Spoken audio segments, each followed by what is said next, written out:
data underneath that. And then some of the work we're doing in digital learning. So hopefully that's not too boring, and I hope that, please chime in and ask questions, and let's make this as engaging and interactive as possible. Okay. Maybe beforehand, we can just all go around and introduce ourselves. Yeah, absolutely. Let's do that. Please do that. Maybe we want to start with Jared. Go ahead, Jared.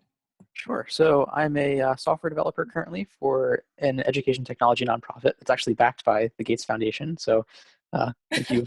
Thank you for allowing the organization I work for to have money to pay me. Okay. What's the name of your organization? It's called Quill. Okay.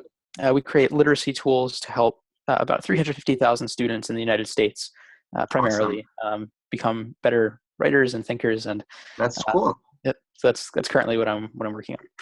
And is Quill operating in K-12 or in post-secondary or both, or? Mostly K-12, and with a heavy emphasis on students who have a little bit more trouble with learning English. Specifically, large emphasis on English language learners and that sort of thing. Awesome. And then Mara, would you like to go? Oh, you're muted. There you go. Okay. Can you hear me now? Yeah, we can hear you. Awesome. So I'm a freshman student currently at Babson College, and I'm really into education technologies. I come from Romania, and back in Romania there is a post-communist mentality that money is not good. So we have no financial education in schools. Money is a pretty taboo subject. So when I was back in high school on the 11th grade, I worked on launching a financial education game for schools through which teachers can teach kids how to manage their personal finances. And while I was working on the game, I realized another big problem in the education system from my country. More specifically, I interacted with huge numbers of high school students who had entrepreneurship ideas through which they could create a lot of social impact, but again, the educational system was not designed to support entrepreneurs and students who had ideas which they could innovate and do their own stuff. So I launched the first startup accelerator for high school students from my country, in which we basically select the most entrepreneurial high school students from the region. They all come with their ideas. We get them into a 4-month acceleration program, and they actually launch their own businesses. We provide them with top mentors from both entrepreneurs from both Romania and the United States, and they actually launch their own businesses, and we provide them with the resources needed. And now we're working on franchising the accelerator throughout Romania and in other countries from Eastern Europe. That's phenomenal. That's really phenomenal work. Thank you for joining us. Thank you for joining us. Oops, yes.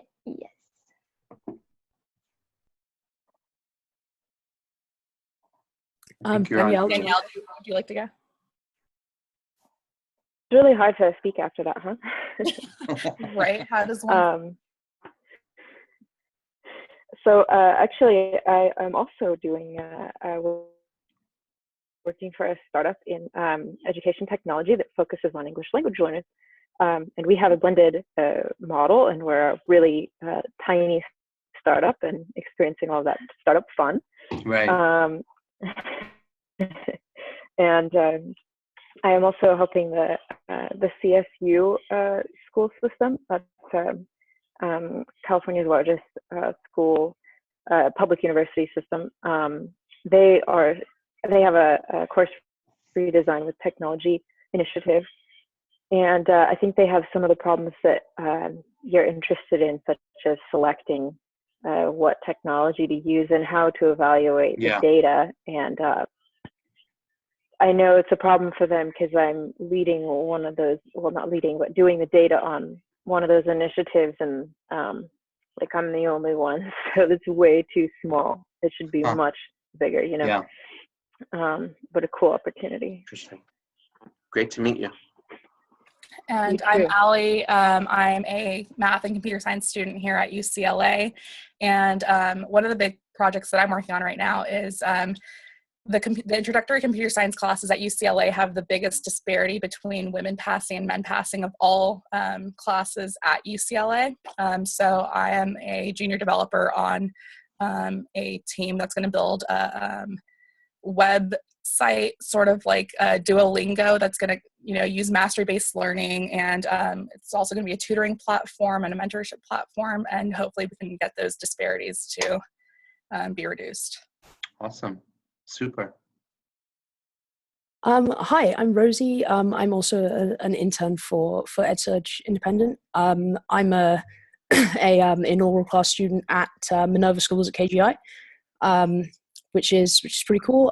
So I'm studying data science and statistics with a minor in business. So I'm currently in Buenos Aires, Argentina, as part of Minerva's global rotation. And so I've been working for EdSurge for the last 6 or 7 months or so, and Ali and I were both part of the inaugural cohort of EdSurge Independent, and then we've become leaders of that. Yes, we're really happy to have you. Thank you so much for coming. Cool. Very cool. Yeah, so I guess we'll let you. Yeah, so my name is Rahim Rajan. I'm a program officer at the Bill and Melinda Gates Foundation.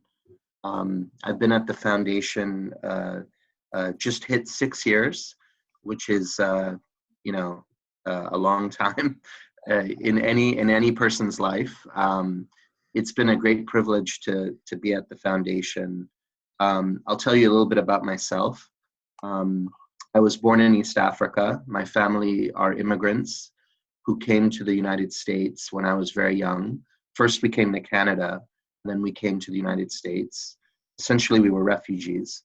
I grew up in the South. I grew up in Texas, and later on, went to university in the Northeast and in the Midwest, and did some graduate studies overseas in England.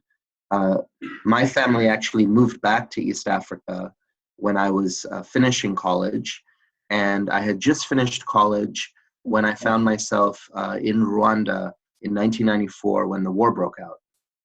And wrong place, wrong time. But that's just a little bit about myself, and I think that experience kind of cemented in me this notion that education is the great enabler and force that we need in this world, because there's just too much hatred and too much ignorance and poverty. And poverty and ignorance together are just this downward spiral for any society. So I've spent, most of my professional career in education. Before I joined the foundation, I spent 10 years working with organizations that had been created by the Mellon Foundation in New York, some of which you may be familiar with, like JSTOR or ArtStore. These are like databases of academic journals. Those are nonprofits, actually. And they were able to build kind of a sustainable business model. And that was in a world, in a time when EdTech nobody knew about EdTech. Like, we didn't call it EdTech, but those were technologies that were designed to help students and help researchers and help faculty. And so back in the day, I helped JSTOR kind of go global and become kind of a resource for students, not just in North America or in the UK, but in the developing world, in parts of Africa, in Asia, etc. And one of the great milestones and accomplishments was making it affordable for institutions in that part of the world. So there's something like, 40 countries in the world where JSTOR is free. They get access to everything, like all 2,000 journals online. And at any school, any institution, any university, a lot of them don't have necessarily the bandwidth, the ideal conditions, but certainly price is not the barrier for them to have access. So that was kind of fun. At the foundation, I focus on our work in digital learning. And I've been very fortunate that for the time that I've been at the foundation, that's kind of been my principal focus. And I've had a lot of stability and a lot of encouragement and support from the leadership all the way down to kind of build and develop this portfolio. So let me try to speak a little bit more. I am going to show some slides. I don't want to bore you guys with the slides, but there's some interesting data there, and I'd love your feedback. And Oh yeah, absolutely. we can make it a dialogue. So feel free. Like I said, don't make this a formal thing. So I'm gonna see if I can share my desktop so you can see. Share screen. There we go. Okay, and now, are you seeing? So yeah, I can see your screen and we can still see each other on the side. And can you see it says Bill and Melinda Gates Foundation, Yeah. Introduction to Digital Learning Portfolio. Yeah. Okay, great. So I'll just ground this in the sense that, what is our mission? What is our goal? What is our North Star, right? And, I think that there's three things there, right? That, higher education in this country, used to be a system that I always say it was the elevator for success, right? That, students, individuals, people from all different backgrounds, if you think about post-World War II, when we had the GI Bill in the 1960s, when community colleges were created, when desegregation happened, in the early 70s, many universities became open to both genders, all genders, et cetera. People forget that didn't happen until after the Civil Rights Movement. It was in the 70s when that actually happened. But what's interesting is that this country has done a phenomenal job in diversifying the students that get to higher education, but we actually haven't done a very good job of ensuring the success of those students. And so when you look at the outcomes that are generated, it's kind of shocking that, your income, your race are so predictive of your actual success in higher education. And that's really problematic, and for lots of different reasons. So our goal at the foundation is to reduce those inequities and to make higher education that engine for social mobility that it historically was. But it also has to do with economic development, because I think that, we would be fools if we didn't believe that a society cares about the quality or the skills in their labor market and the talents and the skills that graduates have, so to speak. And so, we also care about that kind of connection to the outcomes that higher education produces also. There's some real kind of deep, persistent challenges in the sector. And I think for many of you, this is not new, but I'll just say a few things here. I think that, as I alluded to earlier, we haven't really improved overall college graduation in the last 30 years. A lot of those numbers are fairly stagnant. There's all kinds of challenges now around, what are students learning and for what kinds of jobs are we developing students for?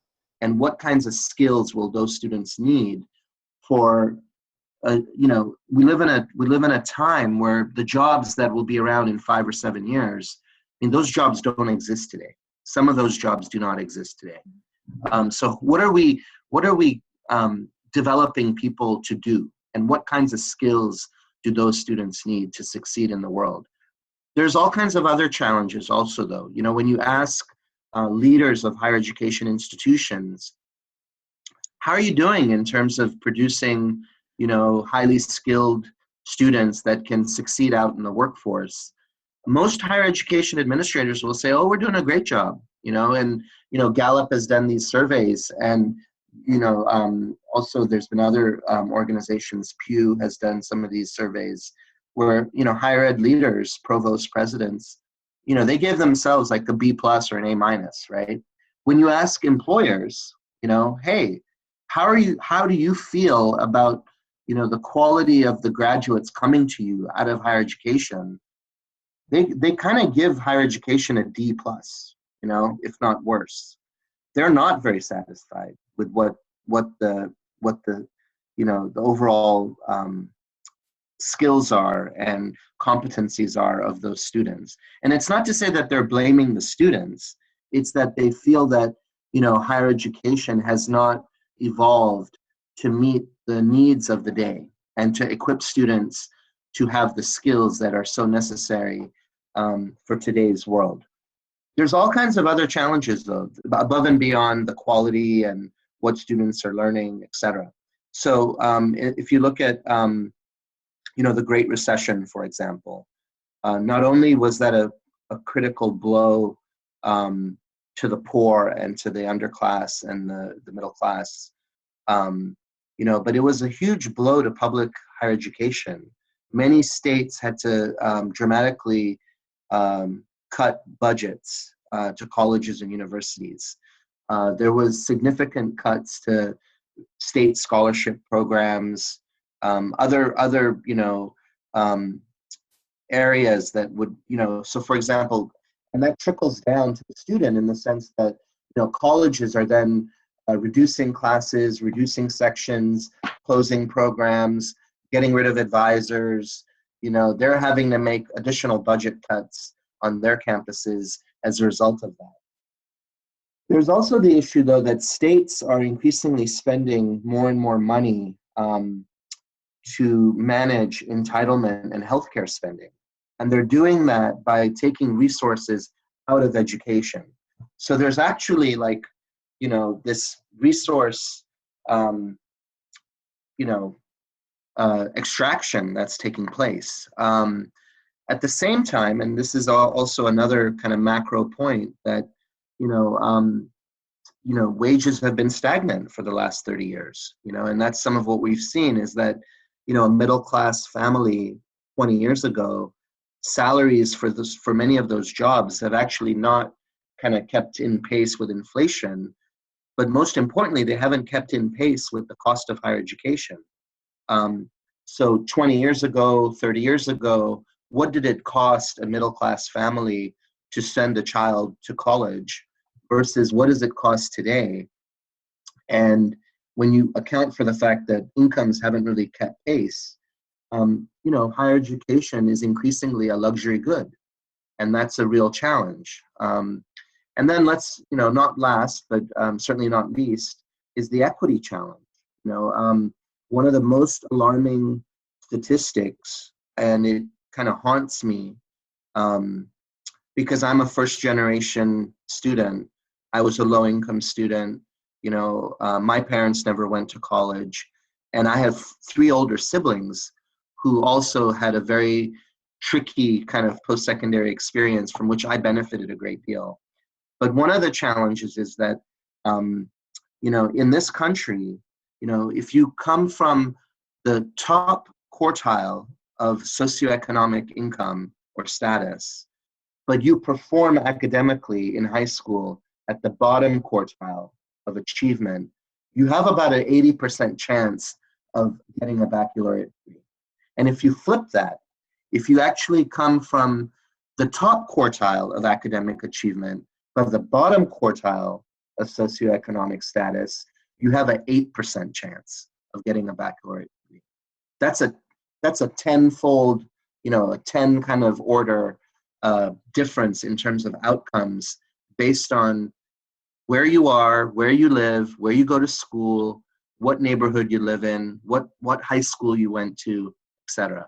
And so that is a huge issue because, when you think about barriers like that, it tells me that, motivation, drive, achievement, all of those words that we throw around, what do they mean? If I'm a highly motivated student, but I just happen to live in the wrong part of town, what does that mean about my future life outcomes and the chances that I'll have to succeed? And another thing that's coupled with that is that, we know that the demographic of our country is changing very quickly and will undergo major changes in the next 20 years. So some of the data I wanted to share is that, again, I talked a little bit about completion rates. So while completion rates overall have been fairly stagnant, they're actually not the same for who you are. It does matter what kind of student you are, right? And so, you know, historically low-income students don't graduate at the same rates, and they don't perform at the same levels as most other students. And so that's a very tricky, challenging issue. And that, you know, that says a lot about where we are as a country in terms of academic equality and access. But here's something that I think will be really interesting. So this is the chart on the left is really kind of a breakdown of some of the dynamics of who's going to college today, 2015. This part is actually from 2016. But, you know, one of the things you can see is that, 42% of the students are non-white. More than, 50% of the students don't live on campus. They're not your traditional students living in the dorm. 47% of the students are over the age of 21. Okay, so as we think about like, who are these students that are, going to these colleges and where are they going, right? 37% are part-time, 25, or I think that number is even higher now, like, 25 to 30% of these students are taking kind of blended online and face-to-face. We've been looking at other colleges right now, and, I'll give you an example. Houston Community College, which is a very large community college in a very diverse city. I found out that Houston is one of the most diverse cities in the country right now. More than 50% of their students take, both blended online and face-to-face courses. They're not all, driving and sitting in a classroom. So that's a little bit about who the students are. And that's, again, a very different picture from what we saw 20 years ago, right? And this is still evolving and changing, but all the trend lines tell you that that's, the non-traditional student is the growing majority of students in post-secondary. Now, the 3 bar charts on the right are fascinating because this is about K-12 demographic shifts. So, if you look at that chart, you'll see that we reached this really provocative milestone in 2014, where the majority of students in our K-12 system are majority minority now. And basically that's a trend that's, we passed the Rubicon in 2014, and that trend is going to continue now. And that, again, that's going to have significant impacts on the students that are going into post-secondary, and the kinds of services and the kinds of students that colleges and universities will have to serve and help succeed. So a little bit about us, what we do. So we invest in a number of different things, and we kind of group them in these 3 buckets. And the goal is, to improve student success, improve equity, and improve sustainability of higher education, public higher education. So we invest in a number of solutions that we think can help universities better serve these students and help them succeed, especially low-income and minority first-generation students. We work with a network of what we call high potential and high performing colleges and universities to learn what they're doing right and to help share those lessons with higher education more broadly. And then we also are really careful about thinking about accountability and what kinds of incentives are going to drive better performance for the system. Because historically the system was focused on enrollment, not student success. And so we need a set of incentives that are going to drive better outcomes and a focus on student success. And some of those incentives, we believe, have to do with policy making, state policy leaders being educated about how poor and low-income minority students are doing in colleges in their state, but also about data and transparency. The average student who enrolls at a college, how much do they really understand or know about what their chances are going to be of succeeding at that college. I mean, we do have colleges in this country where the graduation rates are in the single digits, right? And students enroll in those colleges. But do they know when they enroll at those colleges that 97% of the students in that college will not graduate on time, will not have a degree 4 years later? I mean, so that's more about data and transparency and really measuring, having apples to apples measurements around quality and productivity for colleges. I'll just say a little bit about digital learning and kind of why do we focus on digital learning? What's the rationale, and what's the problem we're trying to solve? And there's multiple problems here.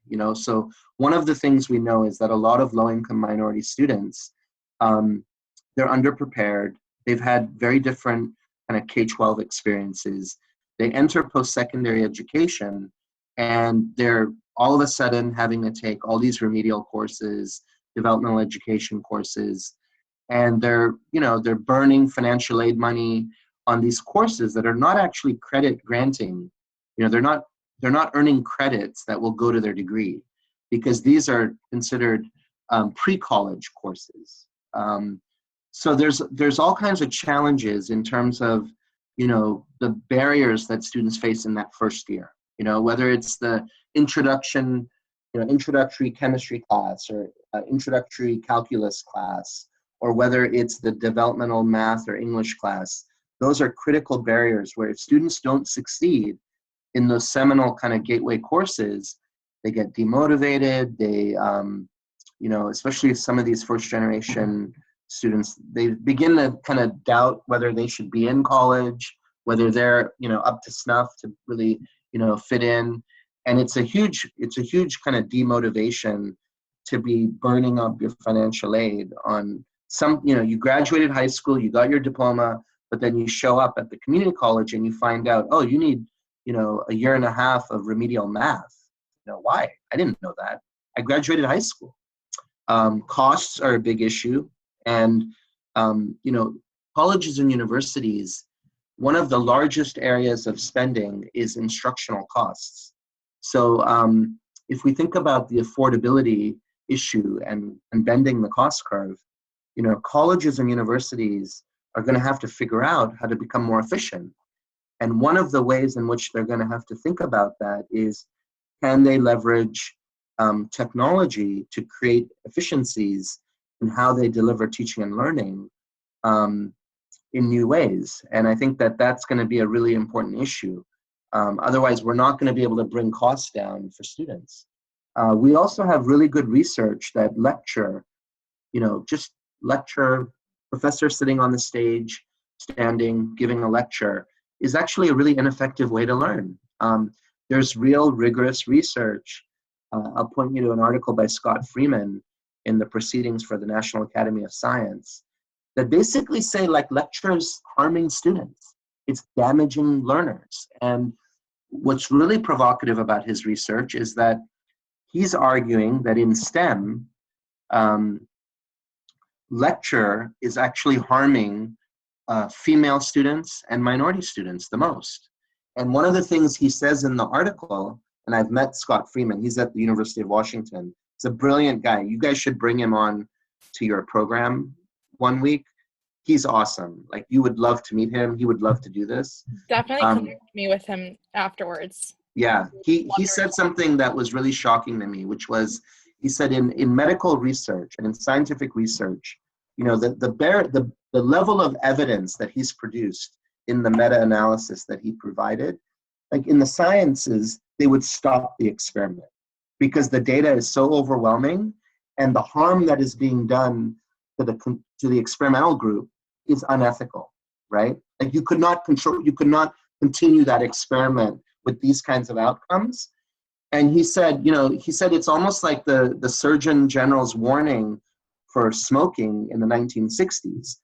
We've crossed that evidence level about lecture, but nothing has changed. Life goes on. Faculty just get up there and start doing their thing. And I mean, it's kind of unconscionable. And, and that's not to say, this is not about saying faculty don't have a role, or the instructor doesn't matter, or pedagogy doesn't matter. It's actually the opposite. Pedagogy matters. Lecture is not good pedagogy, right? Like, it's all about active learning. It's all about building a relationship with students. It's all about making students own their learning and making the learning more interactive and more experiential and much more collaborative and project-based. And that's where learning happens, right? Students working together in groups, faculty interacting with students in a more active way than just droning off in a lecture, right? And finally, why do we need digital learning? Is that, many students, particularly at some of the large public state institutions, they can't get the course they need when they need it.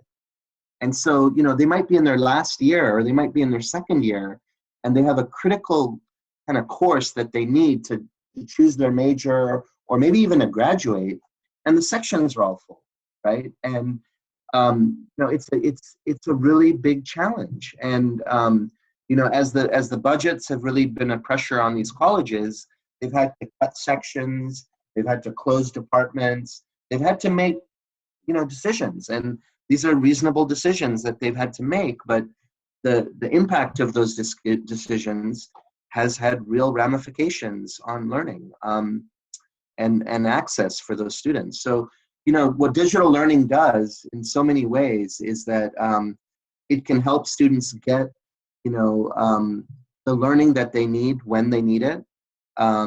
It can certainly help bend the cost curve on the institutional side in terms of reducing some of the fixed costs.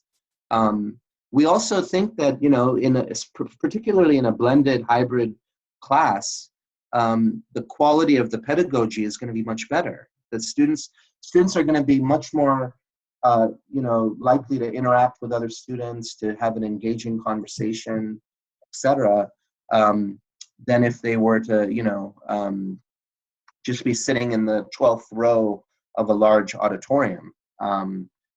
So those are, that's a little bit about why we focus on digital learning. And, I don't want to go. I want to leave us some time to have conversations, and so maybe I'll just check with you all. Like, do you want me to keep going, or do you guys want to kind of dive into a deeper conversation or ask questions? I'm totally open to whatever you want. So what do you guys think?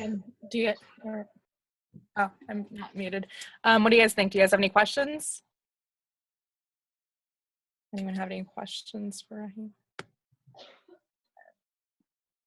Okay, so maybe I'll just... Did Cindy have a question, I think, maybe? Oh, you had a question, Cindy? Yeah, sorry, it might be a little loud here. So how do you think the pathway from like student graduation in college to employability can be improved by the private sector? Because you talk a lot about public involvement, but how can private companies and private sectors sort of like with the current condition of college, move students like to prepare them better for employability? Like, how can that process of be improved? That's a great question. I mean, I think one of the opportunities there is to really, in a very kind of deep way, rethink the curriculum. That's one thing I would argue. I mean, there are colleges now, like Davidson, for example, where every undergraduate student has to spend 6 months in a technology coding course and learning basic web development, right? And that's just seen as part of the general requirements to graduate. Now, Davidson is a fairly elite private college, my understanding. But these are skills that increasingly everybody needs. I'm part of the Generation X, where we saw the flip from pre-internet to internet, right? And we were the generation that went from Atari and Apple II and all those things to the iPhone. And that the amount of time in which that took place was a radically short amount of time.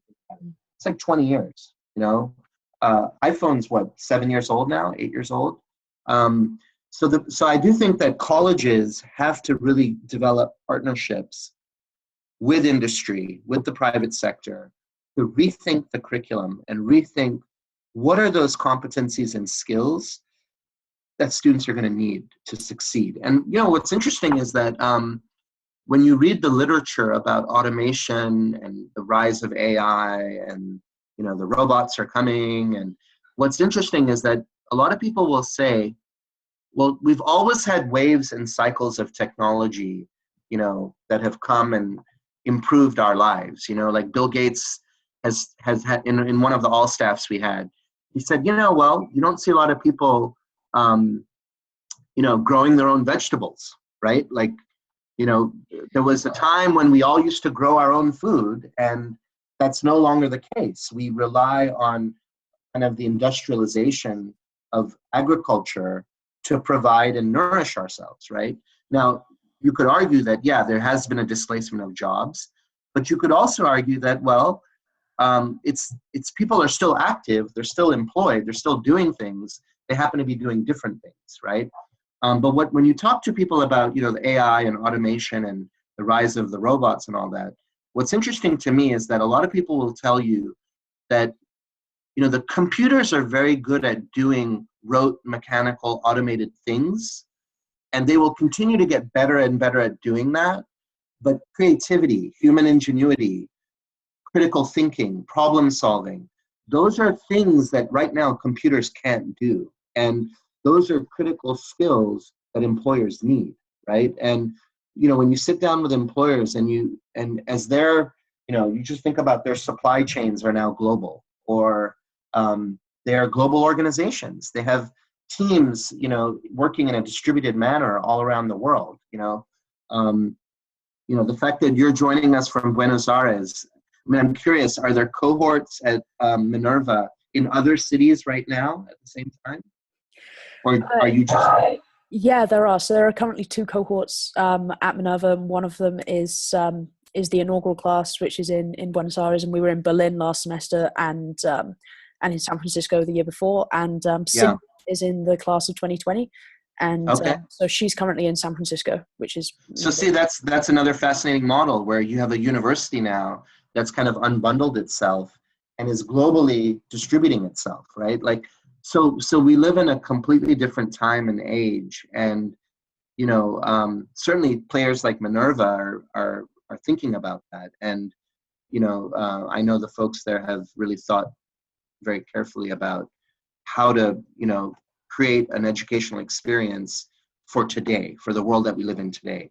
But I think that's the challenge. But I'm one of those people that believe, for example, that the notion of a 4-year degree will become kind of an anachronism, that that we will perhaps, maybe in one scenario, we will have a relationship with a college or a university, but it might be one that we have over the course of our lifetime.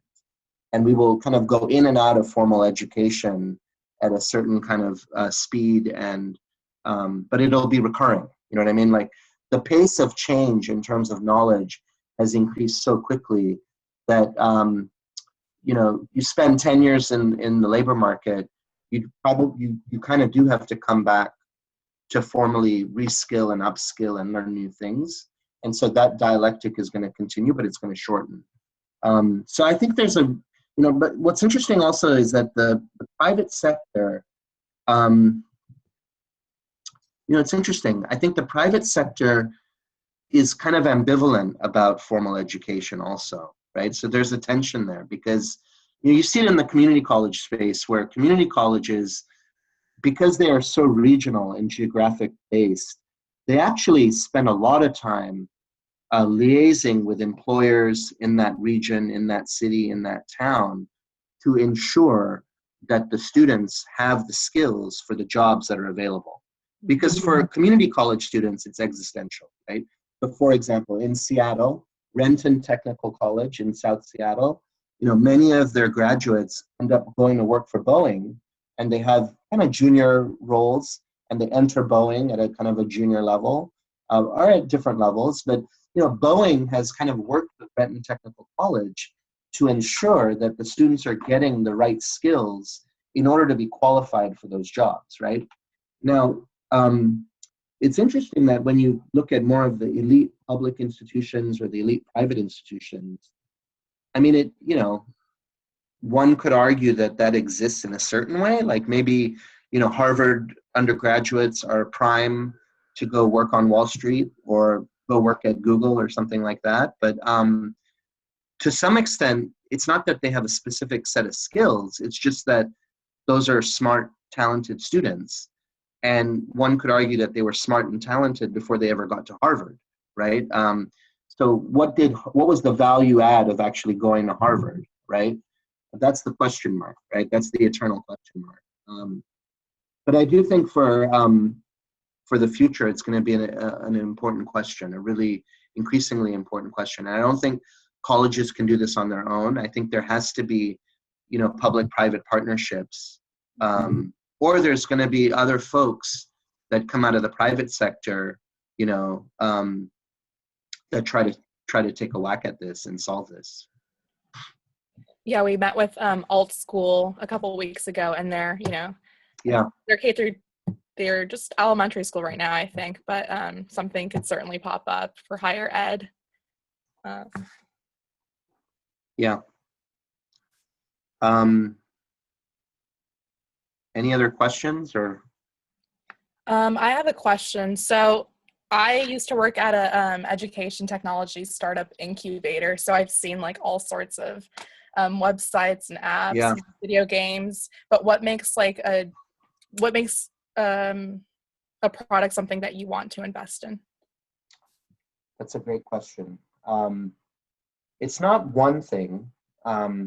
You know, I'd say that in the things that we've invested in, we're looking for a range of attributes. So, for example, we're seeking to understand kind of what does that tool, what does that app, what does that, you know, web resource, website, what value does it generate for the students, right? So in terms of, is it affordability? So, you know, for example, like we've invested in tools that provide a very basic service. Like it's a very kind of rudimentary learning experience, digital learning experience, but it turns out to only cost $5. It doesn't cost $75 or $150, right? So is it cost? Is it adaptivity? You know, the ability to personalize that learning moment, that learning experience. And that's something that we've invested behind. You know, we do think, you know, given the students that we're trying to serve, and given the challenges and the variability in their learning when they enter post-secondary, you know, so some students need, you know, it's not that students don't know math, it's that, wow, turns out in 10th grade, you know, they had a death in the family and they missed, you know, 3 months of the geometry class, right? And then they went back in, but, you know, it's like Swiss cheese, like there's some holes in their knowledge of those concepts.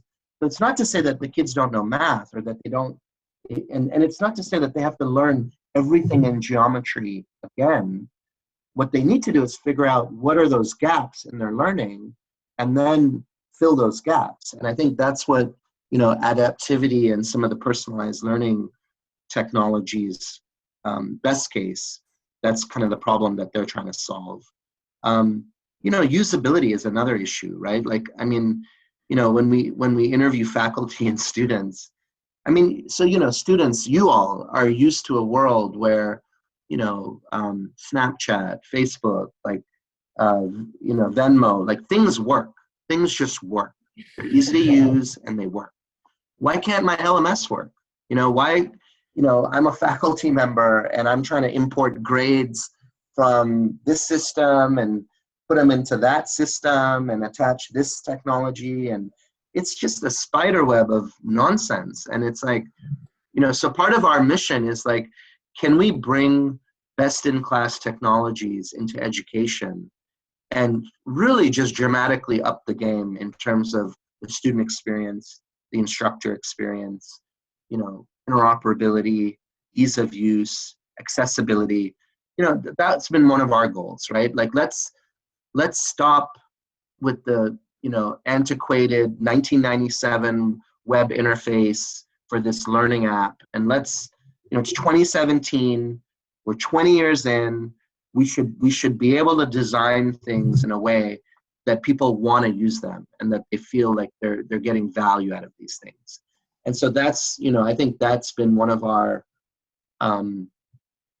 really big kind of drivers. And, I feel like we've made some progress there. And, frankly, I think the publishers are starting to take that seriously. I think a lot of really interesting startups in the space are really trying to up the game. And there's a lot of dissatisfaction. We looked at net promoter scores. I don't know if you know what this means, but in marketing speak, like this is when a user would recommend to somebody else that they use that thing.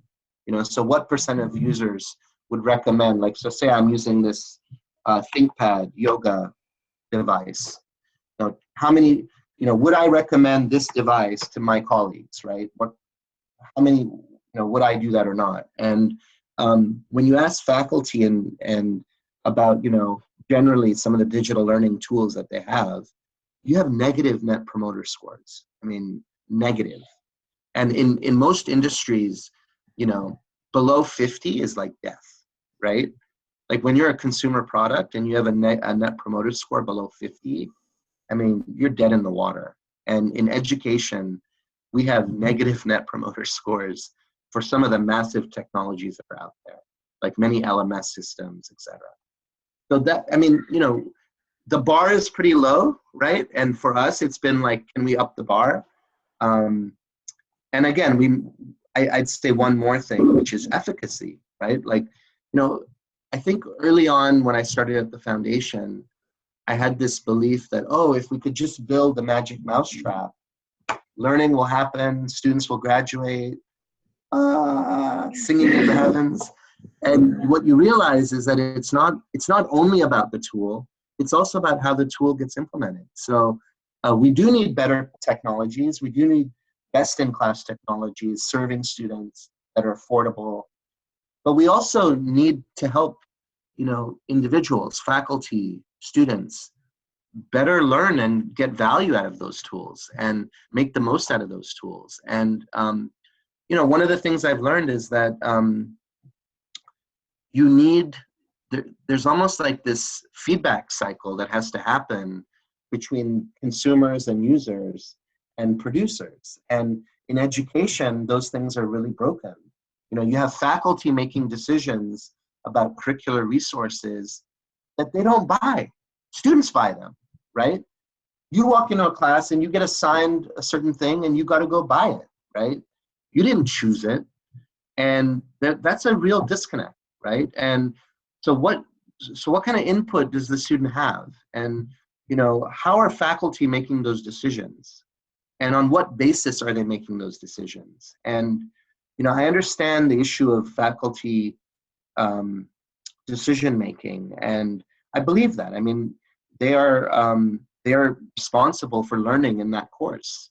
Like, that's what accreditation is all about. Like, the faculty are responsible for that learning experience. But at the same time, it's one thing when you're just assigning, an analog thing like a textbook. But when you start thinking about digital materials and digital resources that have different capabilities and, different design and UI and all of those things, I mean, it is a different kind of choice architecture that needs to happen. So that's just kind of a broad range of things that we think about when we evaluate technologies and, I think impact on students, what kind of evidence or history is there that, this service, this tool, this application is going to help students? Like, what's our hypothesis that would happen? Other questions? Anything I'm saying that you violently disagree with? Anything I'm saying that,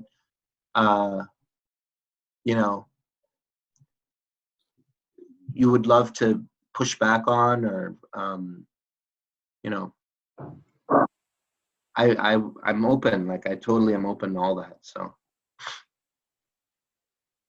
I don't know about everyone else, but for me, you're almost just like affirming all of my notions, because I am a low income minority woman in a lecture-based university, and Right. frequently get frustrated here. So I definitely have both lived through it and studied it and discussed it with these people week after week. So yeah, I mean, to your question, Cindy, I think it's an interesting question because, like, you know, so right now in Silicon Valley, like with, you know, Uber, and there's this big like, oh, we're not equitable and we're not, you know, we don't, what can we do to be better about diversity? And, you know, it's like, you want to fix diversity, like have an honest conversation with higher education about changing how learning happens, right? And, you know, it's interesting, I met with a very senior developer engineer from Microsoft who is now retired, but,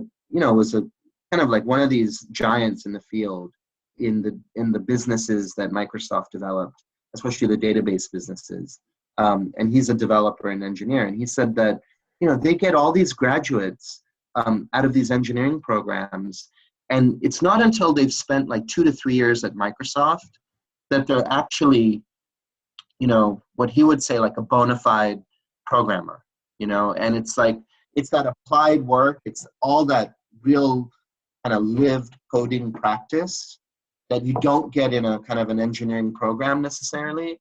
That's what really makes those developers into like really high quality engineers. And he just thinks that's super ineffective, you know, like, and, you know, on the diversity issue, you know, if we, you know, for example, like we have universities that we work with where, you know, they look at the DFW rates, the DF and withdrawal rates of students in some of these critical courses, like introductory physics or introductory chemistry or computer science, right? Or some of the math courses. And if you're an African-American student and you only have a 10% chance of succeeding in a course, I mean, what is the ethical obligation for the college or the university or the faculty member to rethink that and understand like what's really going on here, right? If for every African-American student that walks into this class, for every 10 of those students, only one of them is ever going to succeed and get a passing course grade in that course, what is that saying about what's going on? And is that acceptable? So if we really care about diversity and equity on the corporate side, and if we, you know, the research is there that, you know, more diverse, more equitable teams are higher performing teams, gender balance, race, etc. There's a lot of research about that. That mix is what is required to really generate breakthroughs. Then how are we going to ensure that that's what we're getting out of the formal education system, right? And we're not just getting, you know, the same inequities that went into the system. I think employers have to show up a different way, and they got to ask questions of colleges and universities. Yeah, did you want to go ahead? Yeah, so just for the last couple of minutes, I have a probably unfair for the last 4 minutes question. So what do you think is the role of, you know, K through 12 and employers as kind of bookends to university to like integrate those systems so that we can have, you know, students doing internships so that they don't have to spend 3 years at Microsoft before they're a good software engineer. Like they can do. So that's a great, that's a great example. I mean, I think that, you know, you see it in the sense that in K-12, there are these schools now where they have, you know, dedicated kind of career tracks in grade 11 and grade 12 for students. That's a really interesting development, right? Like, let's give some of these students like real world skills and real world competencies that will help them as they kind of transition into post-secondary. I mean, I think it's really clear that the post-secondary degree is the new diploma, right? So 40 years ago, I don't know what the percentage is, but there was a significant percentage of jobs that only needed a diploma, high school diploma. Today, that statistic is totally inverse. That statistic is now a college degree. Could be an associate's, could be a baccalaureate. It's a college degree. It's not a high school diploma. So, you know, I mean, a simple thing is that high school is not the end, right? Like we can no longer pretend that high school is a viable end point for students, right? I think the mayor of Chicago recently announced that, you know, one of the requirements for students to graduate high school is going to be basically a path into post-secondary. Like in order to graduate high school, you have to have a viable post-secondary plan, and you have to have some kind of admittance or some kind of, you know, decision-making thing that says you're going to X program, etc. That's a pretty radical shift, you know. So for policymakers, for funders, for government, right? Like, you know, we're spending all this money on education. What is the goal that we have in mind for students, right? And it's not necessarily even the degree, right? Like the degree is not the goal. It's really a productive livelihood, right? Citizenship, citizenry, like, so I guess what I would say is that, you know, the optimist in me hopes for a system where those bookends, those boundaries begin to diminish, and we start to see a lot more kind of horizontal activity, kind of stretching, you know, thinking of the learner across these various systems as one learner, rather than, oh, you're in this system, now you're going to transition and have this really bumpy, kind of erratic, kind of questionable transition to this other thing. And then you're going to have the same kind of bumpy, questionable transition to life, right? Like, I think we've created these artificial boundaries that are largely a legacy of how education emerged in this country and around the world. And I mean, for the world that we live in, it just doesn't work. It doesn't make sense, you know? It really doesn't make sense. But I think, you know, you're seeing that. You're seeing, you know, I think there are great examples. I'll give you another example, like College Promise movement, Long Beach, where it started, Tennessee Promise, where you have the K-12 system and the higher education system saying, hey, folks, the goal is not high school. The goal is life after college. And we're going to work together to make sure that students that finish high school have a viable destination in post-secondary to succeed. So I think there are real movements alive and afoot that give me hope that people are thinking about that. I think the employer part is the missing piece to some extent. I think that's one of the bookends that needs to be explored more. And I think, you know, increasingly that's going to become an issue for employers, you know, finding qualified talent for the roles that exist. So any other questions? All right, yeah, it is 7, so I know you're probably very busy. Thank you so much for talking to us on such short notice. No, I appreciate your time, and I appreciate your ability to reschedule this. I'm so sorry about last time. Oh, no, yeah, you're totally fine.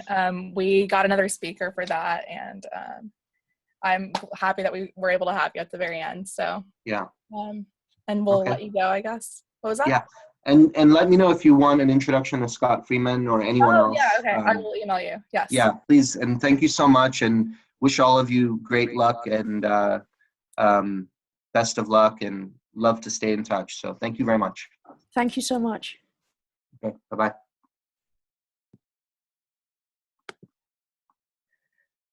Okay, guys, anybody who is still around, a couple of people just left, but that's fine. So can we try and get articles in by the end of the week? Actually, I think both of you guys have submitted, so that's fine. Whatever, you're good. Okay, bye guys. Thank you so much. Thanks.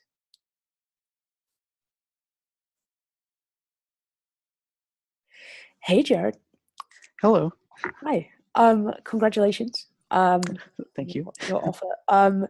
Yeah, so So you'd like to talk to Renee about EdTech, yeah? Yeah. Yeah. So So I guess I should give you a little bit more context here. So basically, like, I'm trying to figure out what my fall is going to look like. I don't think I'm going back to school regardless of what offers do or do not come in. But there are a couple of interesting contingencies that I just want to make sure that I'm going to have sufficient bandwidth, because I just like, there's this thing where like, I don't like committing to something unless I know for a fact that I'm going to be able to give my 150, 200% that I can give. And the people who I usually go to for advice about these sorts of things are all trying to convince me to stay with them full time with their companies. So like, they're not really. I'm trying to find people who are in edtech and don't have that bias. yeah. And so I figured that Renee might be a good unbiased Yes, definitely. potentially. But yeah, so I guess one question that I might have for you is that hourly number per week of 10 over the summer and 15 over the summer and 10 over the fall, is it usually that? Is it more? Does it sometimes turn out to be So less? it fluctuates a little. So like weeks like this where we've had guest speakers, like I haven't done any prep work for this session, right? Because I just kind of arrived and he spoke. So there are some weeks where it's a lot less. But I'm also currently doing recruitment, so that's like a different thing that is slightly more. So it fluctuates a fair amount. What I have found this semester is that I have done all of I've done all of the work, and so I've done more than the 10 hours a week, but I definitely haven't gone over 20 any weeks. So I imagine that for two people it will stick at roughly 10 every week. So I would be shocked if you went over 12 in the 10 hours, and that's in a school term semester as well. So to be honest, I'm thinking more like 7 and 12 as more accurate representations. So those are kind of that 10 and 15 is definitely a maximum, and it'll probably be less, Right. depending on how much happens in 1 week. Right.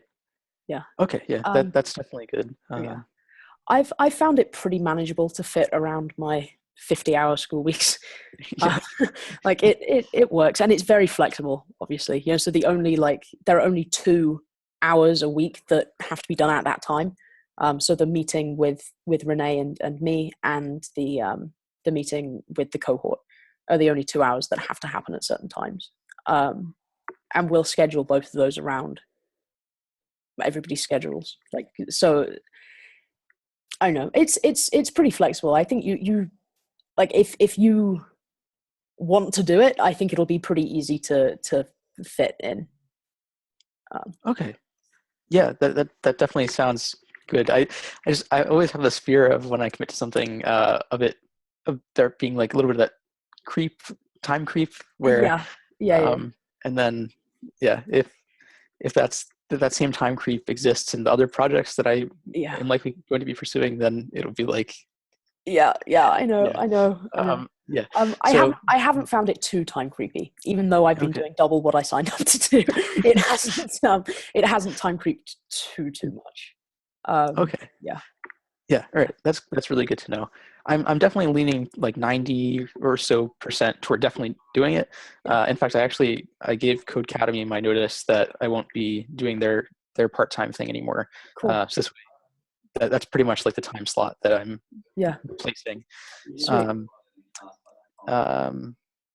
Yeah, and I guess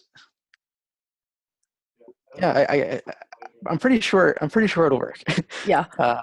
I would love to work with you. I think that we could do really, really cool stuff over the summer. Yeah. So, but obviously you should do what is right for you. Don't do it if it's not going to work for you. But I think it's pretty easy to make it work. Yeah. Yeah. The only like sort of weird contingency is there's a chance I'll be living in New York and working in New York, but then also flying out to San Francisco every other week for a couple of days for something else. Wow, And like that's intense. that's the contingency that I'm afraid of it not really working out well. Yeah. So I guess what I can do is I can commit, and then what I'll try to do between now and fall is figure out a way that I can actually be located in San Fran instead of being located in New York. Yeah. So this way that every other week flying doesn't absolutely destroy my health and ability to accomplish anything. Yeah. And also, you know, I mean, so your contract will be for the summer, and it's kind of you know, the plan that you would do for, so that the definite plan that you would do for. If it doesn't work like that, then I can do another semester. Like if it needs to happen like that, then we can do that. If your fall doesn't work but your summer does, then that's okay too. So so I wouldn't don't turn it down because fall might not work. We can sort that out if that happens. Okay, yeah, awesome. That sounds that sounds perfect then. In that case, there's really not any reservation remaining for accepting the summer one. So great. So you set up a time with Renee and you talk to her, and that'll be really great. And she's wonderful. And then if you have any other questions, concerns, thoughts, anything, shoot me an email. We can Skype if you want to, or just email, whatever you'd like. Awesome. Yeah, thank you so much. I mean, this has been already an incredible experience, and I know this isn't even halfway through now. It might not even be a third of the way through of what it's going to end up being. So it's a really, really cool project. We're having a lot of fun with it. Yeah. Awesome.